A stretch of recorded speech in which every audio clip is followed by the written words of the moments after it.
তোমরা সবাই কেমন আছো? আশা করি সবাই ভালো আছো। আইসি লাইফস্টাইলে সবাইকে স্বাগত জানিয়ে আমার এই ছোট্ট ভিডিওটা শুরু করলাম। সকালবেলা থেকে দুঃখের বিষয় নিয়ে আমি ভিডিওটা শুরু করছি। সকালবেলা কোনো রকম ভিডিও করার আমার ইচ্ছে ছিল না, কারণ আমার ভিটি যে পাকাটা হয়েছে, ভিটি ঢালাইটা হয়ে গেছে, মানে মেঝেটা ঠিক করার জন্য কিন্তু দুই ভাই লেগে পড়েছে বাড়ির কাজে। একটু পরে আমার বর্মশাই কিন্তু বাড়ির পাশেই কাজে চলে যাবে, কাজে ও চলে গেল। তারপরে আরেকটা কথা তোমাদেরকেও বলি, আমাদের ভিটিতে যেহেতু উড়ির অত্যাচার, তার কারণে কিন্তু ভিটিতে বিষ দেওয়া হয়েছে, মানে উড়িগুলো যাতে মরে যায়। তো এটা নিয়ে আমার শাশুড়িমা কিছু কিছু বলছে। আমি তো গিয়েছিলাম, ওদিকে সবাই আমাকে অনেক কিছু বললো আর কি। এইভাবে আমাকে বলছে, আমি বলছি যে কে কী বলে বলুক। তো যাই হোক, ভিটির কথাটা বলি। তারপরে আমাদের ভিটিতে যেহেতু উড়ি রয়েছে, উড়িগুলোও কিন্তু উড়িতে কালকে জল দেওয়া হয়েছে, বীজ দেওয়া হয়েছে। তার কারণে কিন্তু উড়ির জলগুলো সমস্ত জলগুলো কিন্তু ভিতরে চলে গেছে ডিগিতে, মানে পুকুরে চলে গেছে। আমাদের বাড়ির পাশে যেই পুকুরটা আছে ওই পুকুরে চলে গেছে। তারপরে কিন্তু মাছগুলো দিঘিতে যতগুলো মাছ ছিল, মানে পুকুরে যতগুলো মাছ ছিল সবগুলো মাছই কিন্তু মরে গেছে। তো দোষটা কিন্তু আমাদের না, কারণ ভিতরে চলে গেছে, সেটা তো আমরা দেখিনি। শাশুড়ি মাকে কিন্তু বারবার বলছি ওগুলো ধরে লাভ নেই, কে কি বললো না বললো সেটা কিন্তু ধরে লাভ নেই, কারণ ধরলে দিন ফুরাবে না, রাত ফুরাবে না। কারণ যা আছে মনে আছে, আর মাথার উপরে ভগবান আছে। ভগবান সমস্ত কিছু বিচার কিন্তু করার জন্য রয়েছে উপরে একজন। হ্যাঁ, তো ওর উপরে আর কি ছেড়ে দিই। তো শাশুড়ি মা স্নান করার জন্য কিন্তু শাড়ি টাড়ি সব কিছু খুলে নিচ্ছে, আর বারবার বলছে বুড়াটা মরতেই শুরু হয়ে গেল অত্যাচার। জানি না ছেলেগুলো আমার কি করছে, এটাই কিন্তু আমাদেরকে বলছে আর কিন্তু বোঝাচ্ছে। তো যাই হোক, ওগুলো কথা আমি বাদে দিই, কী হবার হয়ে গেছে। কারণ আমরা নিজে করি নেই, এটা হয়ে গেছে, এটা ভিতরে জল চলে গেছে, সেটা কিন্তু আমরা দেখিনি। তারপরে আরেকটা কথা বলি, যেহেতু উড়ির হাড়ি বের হয়েছিল, যখন শুকন ছিল তখনই কিন্তু একটু আর কি উড়ির মাটি ফেলেছিল, বীজ দেওয়ার আগেই ফেলে দিয়েছিল। ওটাও হয়েছে আমাদের দোষ, কারণ আমরা ভুল করে ফেলেছি। আমরা স্বীকারও করেছি যে হ্যাঁ আমরা ভুল করেছি, মানে উড়ির মাটিটা আগেই ফেলে দিয়েছি, বীজ দেওয়ার আগেই ফেলে দেওয়া হয়েছে। তারপরে কিন্তু এদিকে যাই হোক, তো যা হওয়ার হয়ে গেছে, তো আমাদেরই দোষ নিয়ে আমরা মানলাম যে আমাদেরই দোষ, কারণ কারোর সাথে তর্ক করা আমাদের একদমই ইচ্ছে নেই। কারণ আজকে হলো একাদশীর দিন, তারপরে হলো বাবার হারা যেহেতু বাড়িতে আছে, কারোর সাথে আমরা তর্ক করতে চাই না, বিতর্ক একদমই করতে চাই না। কারণ আমরা তো দোষ করি নাই, ভিতরে চলে গেছে মাটিটা। আমি কিন্তু বারবার এই ভিডিওর সামনে বলছি, আর ওদের সামনে কিন্তু আমার বলা হয়েছে, ওদের সামনে আমরা বলেছি যে দেখো তোমরা অবস্থা, ভিতরে কিন্তু মাটিটার জলটা কিন্তু যাচ্ছে, জলটা চলে গেছে, জল দেওয়ার কারণে কিন্তু এরকম হয়ে গেছে। তো যাই হোক, আমরাও কিন্তু অতগুলো মাছ মারে যাওয়ার সাথে আমরাও কিন্তু অনেকটাই দুঃখিত। কারণ তারপরে হয়েছে কি বলো তো বন্ধুরা, মানে মাছটা ওরা কিন্তু বিক্রি করে দিয়েছে, বিক্রি করা কিন্তু এতক্ষণে হয়ে গেছে। তো সকাল যেহেতু মারা গেছে, সকাল পাইকারকে টাকা হয়েছে, ডেকে কিন্তু মাছগুলো বিক্রি করে দিয়েছে। ওরা আমাদেরকে কিছুই বলেনি, শুধু সতর্ক বলছে যে তোমরা এটা দিয়েছো, মাটি দিয়েছো। হ্যাঁ, আমরা স্বীকার করেছি যে হ্যাঁ মাটিটা দেওয়া হয়েছে। তো যাই হোক, ওগুলো কথা আমি বাদে দিলাম। ওরা কিন্তু মাছটা বিক্রি করে দিয়েছে, আরেকবার বলি, আর আমাদেরকে কিন্তু মাছ দিয়েছে। ওটা মাছ কিন্তু আমরা পিসিকে দিয়ে দিয়েছি, কিন্তু যেহেতু আমাদের বাড়িতে একাদশী, তার জন্য কিন্তু আমরা খাবোই না, মাছ মাংস একদমই খাবো না, তো মিলেমিশে চলবে।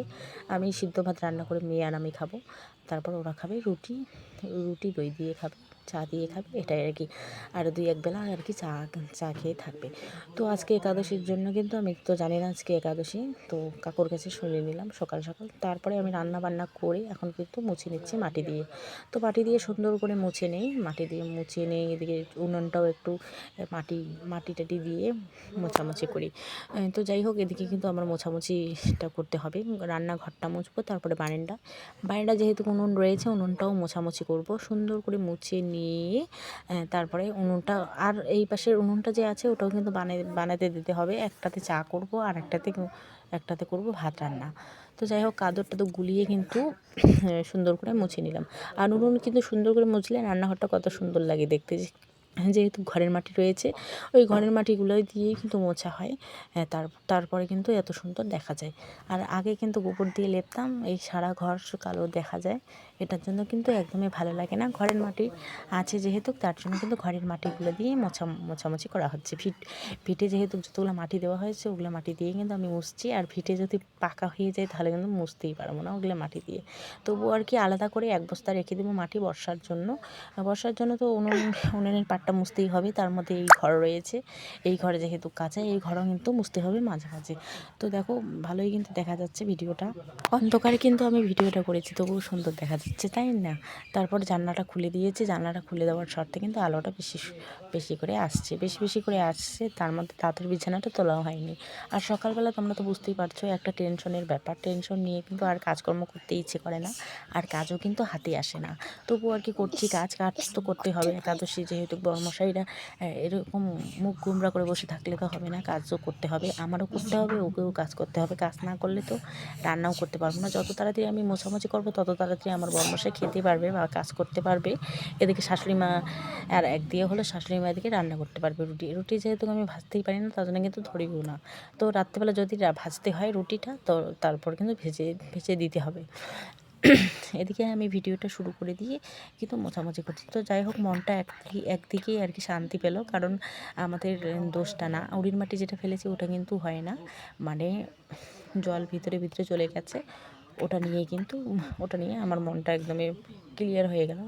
তার কারণ আমরা জেনে শুনে কিন্তু ওগুলো করিনি। আর আমরা কিন্তু জানি না যে ওর নিচে ভিতরে ফুটা রয়েছে, ইঁদুর ফুটা করেছে, তার মধ্যে কিন্তু উড়ি হাঁড়ি বানিয়েছে। তো যাই হোক, ওইগুলো কথা আমি বাদে দিলাম। বারবার কিন্তু ওই কথাটাই আমি বলছি, বারবার ওই কথাটাই আমার মুখে আসছে। তো একটা বিছানা আমার পরিষ্কার করা হয়ে গেল, আর একটা বিছানা পরিষ্কার করবো। যেহেতু আমার মেয়ের কাণ্ড দেখো, আমি যেহেতু ঝাড়ুটা দিয়ে মাকড়সার জাল পরিষ্কার করি, ও কিন্তু আমার সাথে সাথে ও হাতে হাতে কাজকর্ম করে দিচ্ছে। একটা হাতে ধরেছে মোবাইল, আর কাজকর্ম করে দিচ্ছে। আর ঝাড়ুটা তখন আর একটুর জন্য ঝাড়ুটা ভেঙে ফেলতো, তার জন্য কিন্তু আমি ধাওয়া দিলাম বলে রেখে দিল। তো দেখো আমার কিন্তু ক্যামেরার কোয়ালিটিটা সুন্দর দেখা যাচ্ছে, তাই না? কারণ আমি ক্যামেরার কোয়ালিটি সুন্দর রাখার জন্য জানলাটা খুলে দিয়েছি, আর এদিকে দরজার পর্দাটা খুলে দেওয়া হয়েছে। মামি শাশুড়ি ওদের যেহেতু ঘরটা ভাঙা পড়েছে, তার জন্য কিন্তু আলোটা বেশি করে আসছে। আর এদিকে আমার বিছানা পরিষ্কার করাটাও হয়ে গেল। তো যাই হোক, এদিকে আমার বিছানা পরিষ্কার করা হতে হতে মেয়ের মোবাইল দেখার স্টাইল দেখো। একবার কিন্তু হাঙর পেরে মানে হাঁটু পেতে মোবাইল দেখছে, আর একবার কিন্তু দাঁড়িয়ে মোবাইল দেখছে, নিচে মোবাইল দেখছে, দৌড় মারছে। আর ভাবছে কি ওকে আমি মারবো, তার জন্য কিন্তু হাতটা এভাবে টাটা করে দিল, তাই না? তারপরে দেখো এদিকে ঝাড় দেওয়া একদমই কমপ্লিট। একটু কিন্তু মাকড়সার জাল হয়েছে, ওগুলোও কিন্তু আমি ঝেড়ে নিলাম। ঝেড়ে পরিষ্কার করে এখন কিন্তু চলে আসলাম উঠোনটার অবস্থা দেখো তো কী হয়েছে। কালকে যেহেতু বৃষ্টি পড়েছে, তার কারণে কিন্তু উলট পালট হয়ে গেছে, নোংরা হয়ে গেছে উঠোনটা ঝাড় দেবো না, বাড়িটা ঝাড় দিয়ে রেখে দেবো। উঠোনটা নোংরা হতে থাকে সারাদিনে, তো উঠোনটা ওইভাবেই রেখে দেবো। তারপরে বারান্দাটা সুন্দর করে ঝাড় দিয়ে নেই। আর এদিকে বালা মাটি লেগে আছে। তো যেহেতু কাদার দিন, তোমরা তো বুঝতেই পারছো, ওই পায়ে যেখানে হেঁটে যাও না কেন, পায়ের মাটিগুলো কিন্তু বাড়িতে চলে আসে।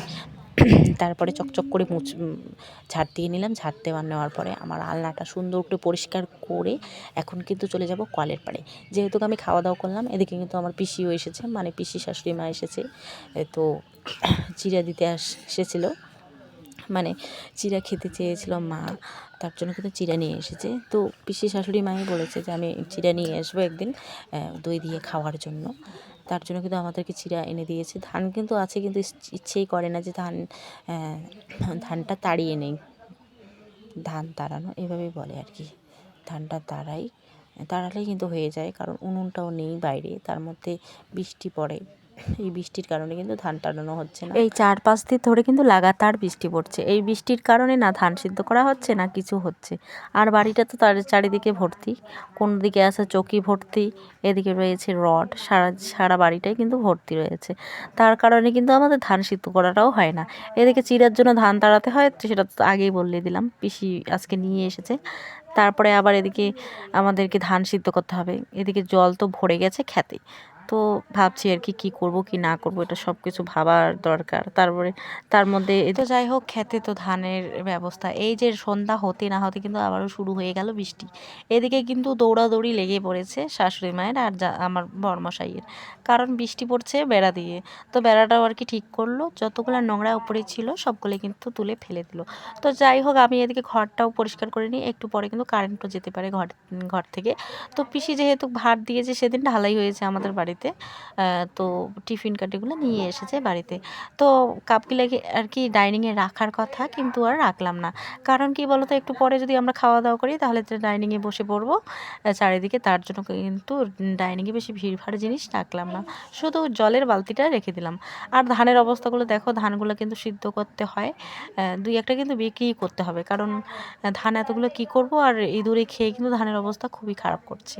তো যাই হোক, এদিকে আমি সুন্দর করে ধানের বাটিগুলো রেখে দিই। আর দুইটা প্লাস্টিকের বাটি ছিল, ওগুলো কিন্তু ঘরে রেখে দেবো, কারণ এতগুলো জিনিস কিন্তু বাইরে রাখাটা সম্ভব না। কারণ কি বলতো বন্ধুরা, ঘর ঠর ভাঙা হয়েছে, তার মধ্যে অনেক জিনিস এলোমেলো হয়ে আছে। আর এলোমেলো করে রাখাটাও কিন্তু উচিত না। সুন্দর করে যদি আমি ভাজে ভাজে রেখে দিই, তাহলে কিন্তু সুন্দর করে জিনিসটা থাকবে আর কি। এদিকে সুন্দর করে আমি আমার গ্যাসের টেবিলটাও মুছে নিই। দেখা তো যাচ্ছে না, কারণ অন্ধকারের মধ্যে কিন্তু অসুবিধা হয়। তার মধ্যে একটু পরে কিন্তু কারেন্টও চলে যাবে, এটা কিন্তু স্বভাব। মানে বৃষ্টি পড়ছে এখন কিন্তু কারেন্ট কিন্তু এখন থাকবে, বৃষ্টি পড়ার পরে কারেন্ট কিন্তু চলে যাবে। তো যাই হোক, শাশুড়ি মা কিন্তু এদিকে বসিয়ে দিয়েছে রুটি ভাজবে। তো কাকি শাশুড়ি মা একটা ফোন করেছে। আর আমার বরমশাইয়ের চোখগুলো দেখছি, কারণ রাতে নাকি চোখ চুলকায়। তো চোখ চুলকার কারণ হলো হয়তো চোখে অ্যালার্জি হয়েছে, তার জন্য কিন্তু চোখে চুলকায়। তো সুকেশটাও সুন্দর করে মুছে রাখি। তো রাতের জন্য কিন্তু এখানে রুটি ভাজা হচ্ছে।